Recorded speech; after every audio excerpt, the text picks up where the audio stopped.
سلام، من محمدم از اصفهان و میخوام یه داستان ترسناک که پدر بزرگم برایش اتفاق افتاده رو براتون بگم. داستان رو از زبان پدر بزرگم میگم. من احمد علی هستم و در یکی از روستاهای نزدیک اصفهان زندگی میکنم. شغل خاصی ندارم و کارگر فصلی هستم و 6 تا بچه دارم و به سختی زندگیمو میچرخونم. چند وقت پیش هر روز صبح زود از روستا به شهر میرفتم و در میدان اصلی شهر که کارگرها جمع میشدن وای میستادم. به امید اینکه کسی منو سر کار ببره.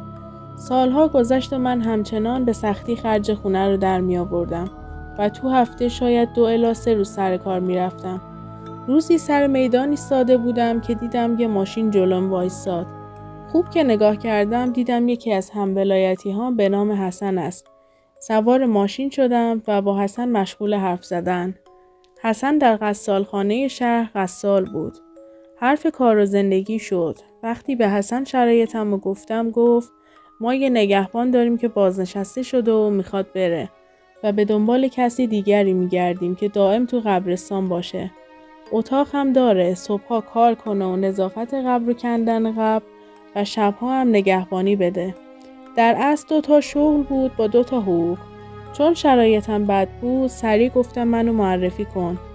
فردای آن روز حسن جلوی در آمد و گفت اوستا احمد قبول کردن که بیای.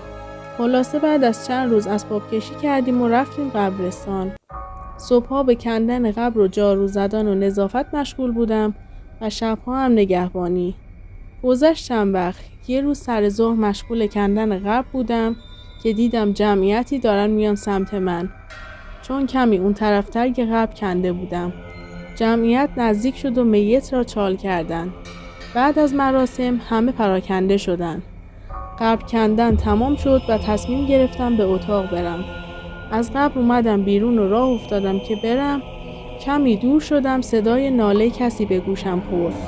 فکر کردم کسی عزیزی از دست داده و سر قبر او گریه‌زاری می‌کند. صدای ناله بیشتر و بیشتر شد. خوف و ترس کل وجودم رو گرفت. تصمیم گرفتم منشأ صدا رو پیدا کنم.